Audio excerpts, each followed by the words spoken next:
Alors bonjour, je suis Marie de Charlevoix et quel plaisir de vous retrouver aujourd'hui pour le cours 48 sur le participe passé. Avant d'aller plus loin, allons voir cette citation qui est en lien avec cette magnifique image. Le chien a compris que chaque fois que le frigo est ouvert, une chance de festin lui est offerte. Eh bien, tente peut-être de faire pause et de repérer les trois participes passés que nous retrouvons dans cette phrase. Eh bien, dans un premier temps, il s'agit de compris ici, qui est le participe passé du verbe comprendre. Ouvert, ici, qui est le participe passé du verbe ouvrir, et offerte, qui est le participe passé du verbe offrir. Et bien sûr, allons voir plus en détail cette notion. Avant de continuer, sache que je suis réellement fière de toi. Nous avons parcouru ensemble un bon bout de chemin sur la conjugaison. Regarde, et nous sommes rendus ici au dernier cours, le cours 48, le participe passé.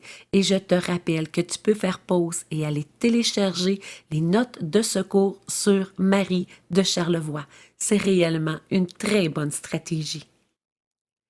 Sache dans un premier temps que le participe passé est une forme verbale utilisée principalement dans deux situations, c'est-à-dire avec les auxiliaires être ou avoir ou encore sans auxiliaire.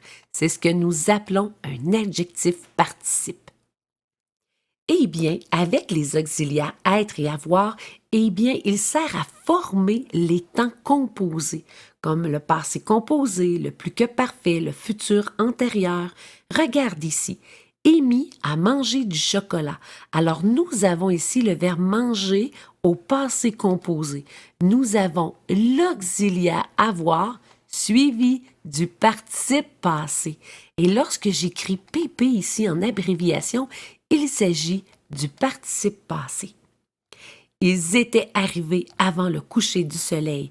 Alors ici, nous avons le verbe arriver dans un temps composé car il est conjugué au plus que parfait. Nous avons l'auxiliaire être, était, suivi du participe passé. C'est ce que je cherche aujourd'hui. Alors arriver est le participe passé. Et maintenant, posons-nous la question, comment conjuguer le participe passé avec l'auxiliaire avoir ou être? Eh bien, rappelle-toi du cours 28, nous avons vu ensemble l'accord du participe passé avec l'auxiliaire avoir. Et n'hésite pas à retourner voir ce cours si tu as des petits oublis. Nous avons vu également dans le cours 29 l'accord du participe passé avec être. Et en tout temps, si tu veux te rafraîchir la mémoire, alors n'hésite pas à retourner voir ce cours.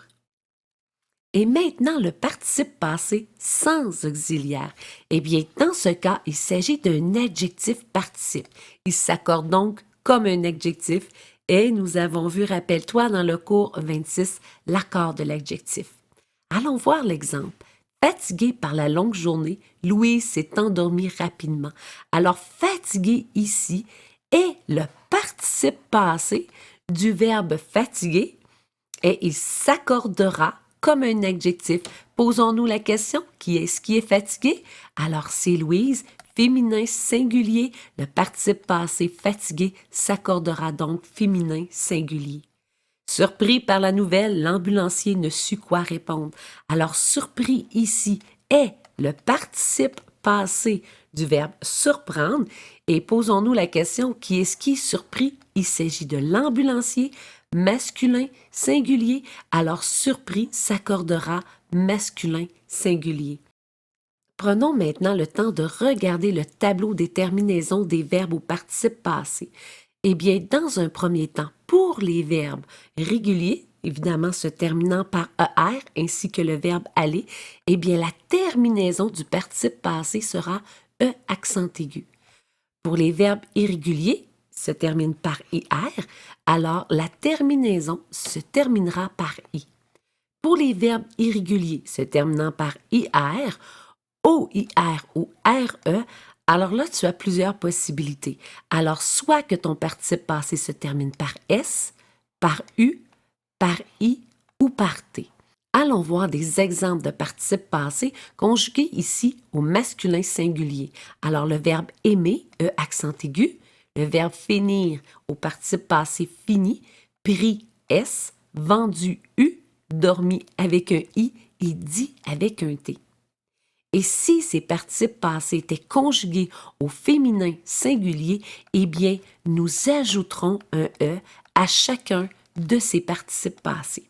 S'ils sont conjugués au masculin pluriel, eh bien, nous ajouterons un S au participe passé. Toutefois, regarde ici, pris ici et pris ici, eh bien, au masculin singulier, il y a déjà un S. Évidemment, au masculin pluriel, je ne vais pas ajouter un second S. Et maintenant, au féminin pluriel, eh bien, j'ajouterai à mon participe passé, afin de bien l'accorder, ES à la fin. Et voilà. Et maintenant, laisse-moi te donner un truc pour trouver le participe passé. Alors, si tu as du mal à trouver le participe passé d'un verbe, eh bien, conjugue-le au passé composé. Alors, le participe passé est le deuxième mot de cette conjugaison. Allons voir dans l'exemple du verbe finir. Je le conjugue au passé composé, ce qui me donnera j'ai fini. Le AI qui est ici, c'est l'auxiliaire avoir. Est fini, eh bien, il s'agit du deuxième mot. Eh bien, il s'agit bel et bien de mon participe passé. Et comme tu le sais, j'aime bien faire des exercices avec toi à la fin de chaque cours. Alors peut-être faire pause et trouve le participe passé des verbes suivants. Et je te rappelle le truc, alors conjugue-le dans un premier temps au passé composé. C'est un départ. Tentons de trouver le participe passé du verbe venir. Alors, stratégie, nous allons le conjuguer au passé composé. Je suis venu. Alors voilà, venu est le participe passé du verbe venir. Danser, conjuguons-le au passé composé. J'ai dansé, E accent aigu. Alors je viens de trouver le participe passé de danser. Eh bien, il s'agit de danser, E accent aigu. Menti, alors appliquons notre stratégie. J'ai menti, qui se termine par un i, alors je viens de trouver le participe passé de mentir, menti. Et regarde ici, nous avons nos auxiliaires être et avoir. Alors tentons d'aller conjuguer notre auxiliaire avoir au passé composé. J'ai eu. Alors eu sera le participe passé du verbe avoir. Et être maintenant au passé composé, j'ai été. Eh bien, été sera le participe passé du verbe être. Eh bien, bravo! Évidemment, si tu désires t'entraîner sur le participe passé, eh bien, je te conseille fortement d'aller sur mon site Marie de Charlevoix car je t'ai préparé tes exercices. Eh bien, le prochain cours, toute une nouvelle, eh bien, nous retournons dans la phrase car plusieurs d'entre vous m'ont demandé un cours sur la phrase de base que j'ai appelé 19.0. Alors, à voir. Et pour le moment, je te dis bye bye, à la prochaine.